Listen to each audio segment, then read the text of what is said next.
Welcome to Just the Word, where we're reading through the Bible in 1 year. And I'm Net. Today's reading will come from Joshua chapter 7 and 8. Joshua chapter 7. But the Israelites acted unfaithfully in regard to the devoted things. Achan, son of Carmi, the son of Zimri, the son of Zerah, of the tribe of Judah, took some of them. So the Lord's anger burned against Israel. Now Joshua sent men from Jericho to Ai, which is near Beth Aven, to the east of Bethel, and told them, "Go up and spy out the region." So the men went up and spied out Ai. When they returned to Joshua, they said, "Not all the people will have to go up against Ai.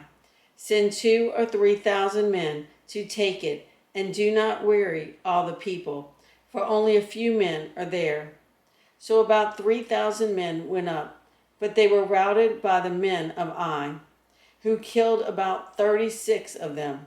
They chased the Israelites from the city gate as far as the stone quarries and struck them down on the slopes. At this, the hearts of the people melted and became like water. Then Joshua tore his clothes and fell face down to the ground before the ark of the Lord, remaining there till evening. The elders of Israel did the same and sprinkled dust on their heads. And Joshua said, "Ah, sovereign Lord, why did you ever bring this people across the Jordan to deliver us into the hands of the Amorites to destroy us? If only we had been content to stay on the other side of the Jordan. O Lord, what can I say now that Israel has been routed by its enemies?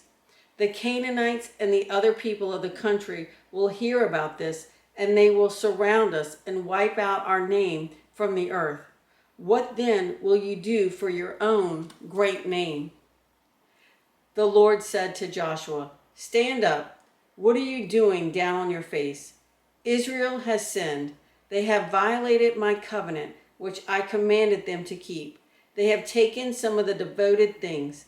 They have stolen. They have lied. They have put them with their own possessions. That is why the Israelites cannot stand against their enemies. They turn their backs and run because they have been made liable to destruction. I will not be with you anymore unless you destroy whatever among you is devoted to destruction. Go, consecrate the people. Tell them, consecrate yourselves in preparation for tomorrow. For this is what the Lord, the God of Israel, says. That which is devoted is among you, O Israel. You cannot stand against your enemies until you remove it. In the morning, present yourselves tribe by tribe.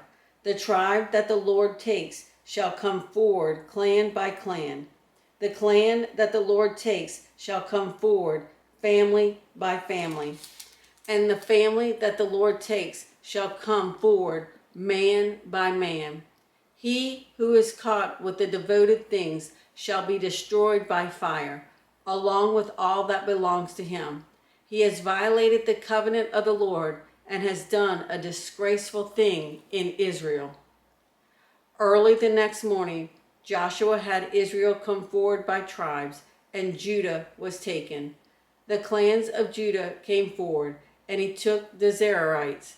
He had the clan of the Zerarites come forward by families, and Zimri was taken.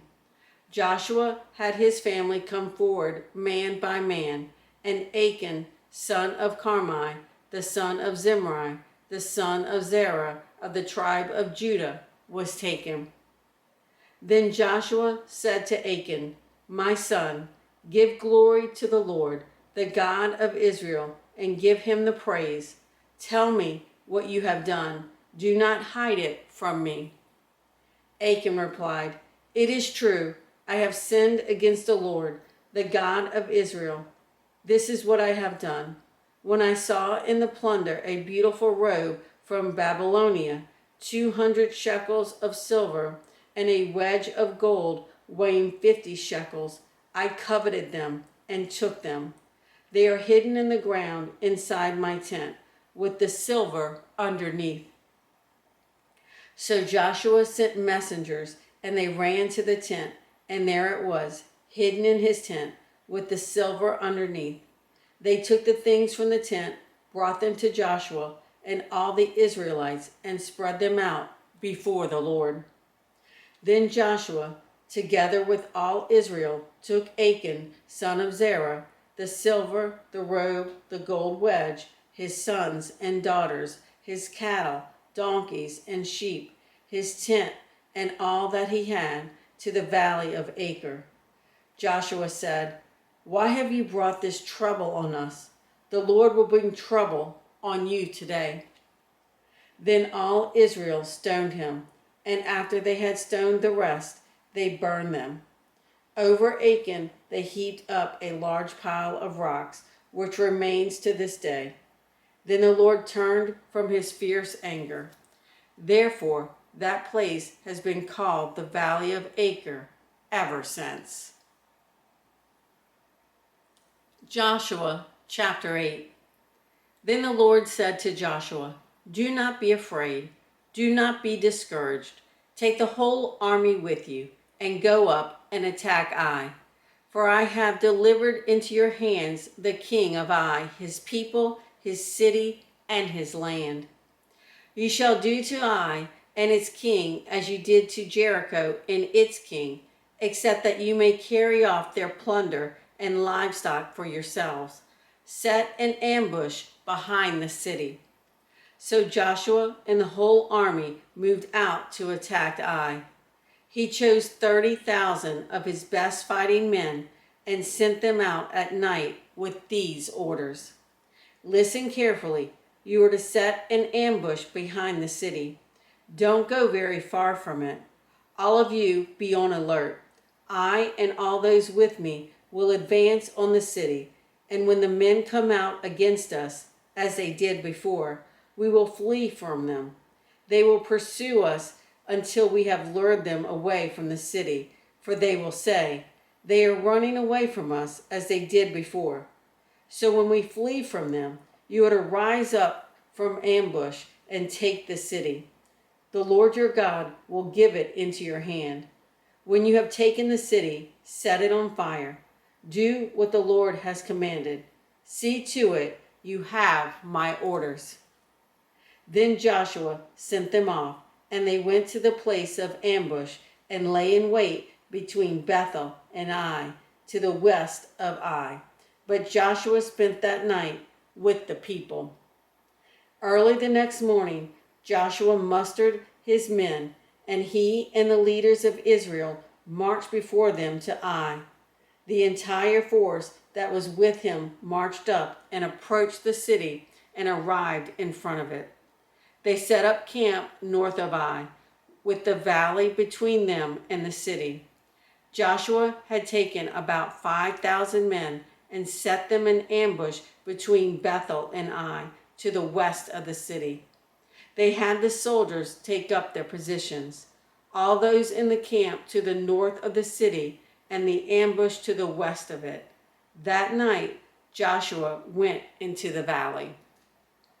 When the king of Ai saw this, he and all the men of the city hurried out early in the morning to meet Israel in battle at a certain place overlooking the Arabah.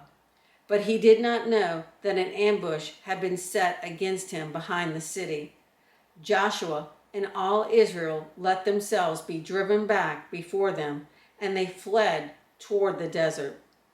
All the men of Ai were called to pursue them, and they pursued Joshua and were lured away from the city. Not a man remained in Ai or Bethel who did not go after Israel. They left the city open and went in pursuit of Israel. Then the Lord said to Joshua, "Hold out toward Ai the javelin that is in your hand, for into your hand I will deliver the city." So Joshua held out his javelin toward Ai.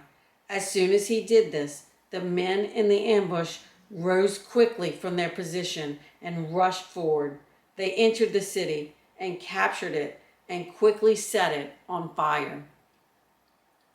The men of Ai looked back and saw the smoke of the city rising against the sky, but they had no chance to escape in any direction, for the Israelites who had been fleeing toward the desert had turned back against their pursuers. For when Joshua and all Israel saw that the ambush had taken the city and that smoke was going up from the city, they turned around and attacked the men of Ai. The men of the ambush also came out of the city against them, so that they were caught in the middle, with Israelites on both sides. Israel cut them down, leaving them neither survivors nor fugitives. But they took the king of Ai alive and brought him to Joshua. When Israel had finished killing all the men of Ai in the fields and in the desert where they had chased them, and when every one of them had been put to the sword, all the Israelites returned to Ai and killed those who were in it. 12,000 men and women fell that day, all the people of Ai. For Joshua did not draw back the hand that held out his javelin until he had destroyed all who lived in Ai. But Israel did carry off for themselves the livestock and plunder of the city, as the Lord had instructed Joshua. So Joshua burned Ai and made it a permanent heap of ruins, a desolate place to this day. He hung the king of Ai on a tree and left him there until evening. At sunset, Joshua ordered them to take his body from the tree and throw it down at the entrance of the city gate. And they raised a large pile of rocks over it, which remains to this day. Then Joshua built on Mount Ebal an altar to the Lord, the God of Israel, as Moses, the servant of the Lord, had commanded the Israelite. He built it according to what is written in the book of the law of Moses, an altar of uncut stones on which no iron tool had been used. On it they offered to the Lord burnt offerings and sacrificed fellowship offerings. There, in the presence of the Israelites, Joshua copied on stones the law of Moses, which he had written. All Israel, aliens and citizens alike, with their elders, officials, and judges, were standing on both sides of the Ark of the Covenant of the Lord, facing those who carried it, the priests who were Levites. Half of the people stood in front of Mount Gerizim, and half of them stood in front of Mount Ebal, as Moses, the servant of the Lord, had formerly commanded when he gave instructions to bless the people of Israel. Afterward, Joshua read all the words of the law, the blessings and the curses, just as it is written in the book of the law. There was not a word of all that Moses had commanded that Joshua did not read to the whole assembly of Israel, including the women and children and the aliens who lived among them. Thanks for joining Just the Word. See you tomorrow.